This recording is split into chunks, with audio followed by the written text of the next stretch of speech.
خدي يا حماتي الجبنه والعيش اهم. جبنه وعيش؟ انا شامه ريحه كفته يا بنتي. كفته منين يا حماتي؟ انت عارفه ظروف ابنك اليومين دول طبعا. استني يا حماتي الباب بيخبط. ريحه الكفته دي جايه من عندك ماما؟ أميرة. اهلا يا اميره، خشي يا قلبي، خشي يا ماما، نورتيني. ازيك يا أميرة؟ وحشتوني. وانت كمان يا بصوا حاجة. وشكوا والاكل بقى. ازيك يا حاجة، عاملة ايه؟ اقعدي يا ريتاج، يلا ازيك؟ اقعدي يا ماما. تسلمي يا حبيبتي على الأكل على طول كده. بصي ده انتوا حظكم حلوه قوي، ده انا عامله لكم كفته ورز مش قادره تسلمي اقول يا لك. حبيبة قلبي، جميلة. تسلميلي. انت عامله كفته يا اميره؟ منين يا حماتي؟ انت سامعك بقى تقيل يا حماتي اليومين دول. انا عارفه انا عايزه اكشف على الموضوع ده. انا سامعاكي بتقولي كفته. حلوه كفتة يا وانا أميرة. جبت سيري الكفته يا حماتي. انا كل يا سامعه ماما بالهنا معالق. والشفا. ما فيش يا حماتي معالق ايه متهيألك؟ اسمعي بس الكلام. كلي يا حماتي جبنه، كلي يا حبيبتي. لا اكلك تحفه بصراحه يا اميره، بالهنا والشفا يا قلبي. هو ايه اللي تحفه ده؟ عيش الجبنة حلوة، طعمها حلو قوي. الجبنه يا حماتي جميلة انت عارفة انا الجبنة. ما رضيتش كمان اجيب لك الجبنه لحد عشان انا عارفه الضغط عندك يا حماتي. ايوه. كلي يا حبيبتي، كلي بالهنا والشفا. طب انا شبعت الحمد لله يا بنتي. قومينا ادخل اوضتي. تعالي يا حماتي تعالي على مهلك. كلي يا ماما كلي.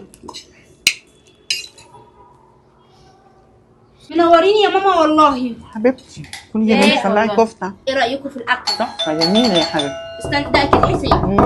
حلو، جاي على الأكل على طول. يا رب اكل لحقت الكفته. اهو. عامله ايه يا حماتي؟ ازيك يا حبيبي؟ منورين والله. يلا يا اميره، بسم الله الرحمن الرحيم. حلوة بسم طعمها الله. جميل. امال فين امي صحيح؟ امك دخلت تنام. هي اكلت؟ اكلتها طبعا. امال ليه الجبنه والعيش دي؟ ده انا حسيت ان انا بعيد عنك ضغط عالي كده فقلت اكل حته جبنه. هي ضغط اكلت؟ عالي امي قوي اكلت يا عندها؟ حماتي؟ امي اكلت؟ هو انا يعني انت قايمة. عارف ان انا بينزل لي لقمه كده غير لما هي تكون اكلت؟ طب انا مش ينفع احط في بقي لقمه الا لما امي تطمن على امي. ابص قايمة. لا ابص عليها يا اميره معلش عشان ارتاح واجي اكل. يلا بيتكم. كل. يلا يا اميره تعالى اقعدي مكاني وكلي. يلا سم الله. عامله ايه يا امي؟ الحمد لله يا حبيبي. اكلت يا امي؟ اميره حطت لي حته جبنه وعيش وكلت والحمد لله. لما انت ظروفك كده يا ابني ما بتاخد المعاش بتاعي وهات اكل كويس. ثواني بس، اكلت ايه يا امي بتقولي؟ عيش وجبنه. عيش وجبنه وظروف وحشه؟ اه انت متاكده يا امي من الكلام ده؟ انا زعلانه عشانك يا ابني. ياما ده بره في كفته وفي اكل وفي لحمه وفي رز. انا شميت ريحه كفته بس تقريبا من عند الجيران. جيران ايه ياما؟ يعني امير اكيد الجبنه وعيش؟ ايوه يا حبيبي اكلتني. يا بنت الكلب. طب قومي ياما كده بعد اذنك. في ايه تعالي يا حبيبي؟ اقول لك ياما، قومي ياما، قومي على مهلك. الحمد لله اكلك تحفه، تسلم ايدك بجد. بالهنا والشفا يا اقوم اغسل ايدي بقى. تعالي يا امي، تعالي. قومي يا اميره، قومي على الكرسي. قومي اقعدي يا يا امي. حسين؟ اقول لك في ايه دلوقتي؟ اقعدي. يعني انت بتاكلي؟ ليكي نفسي تاكلي؟ الله، وانت بتزعل ماما يا حسين؟ هو في ايه؟ يرضي ربنا تاجل امي جبنه وعيش. امك اللي ما كانش لها نفسي يا حسين تاكل. والله العظيم الاكل على السفره يا امي. اكل عيش وجبنه يا ابني. ايه ده بقى؟ انا ماكلاها كفته، هي اللي بتنسى. يعني انت عامله لامك كفته ورز وطحينه وانا امي الكفيفه تاكل جبنه وعيش؟ بقول لك ايه يا حسين، هي امك اصلا تاكل من اكلي ليه؟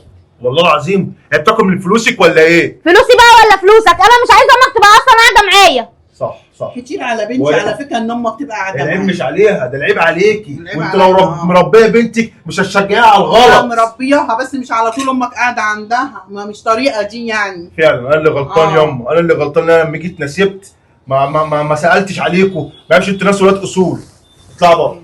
هما مين اللي يطلع بره؟ قومي اطلع بره. قسما بالله ما حد قاعد فيكم في الشقه. هو انت بتطردني من بيتي؟ اطلع بره بنتك. قله يا ادب. بنت امي. بنت اطلع امك بره. امك قاعده معاك. اطلع بره. يبقى اكلها. هاكلها واشربها. اطلع بره هناك. خدي يا امي، خدي يا امي. ليه كده يا ابني؟ والرز تغور في داهيه يا امي. طب هي غرفة عملت داهية. كده ليه؟ انا عملت حاجه خدي فيها؟ يا امي سيبك منها، ما تفكريش فيها تاني. كلي يا امي الكفته والرز واللي انت عايزاه. دي بنت قليله الادب ما تربتش. كلي يا حبيبتي، امسكي يا حبيبتي، كلي.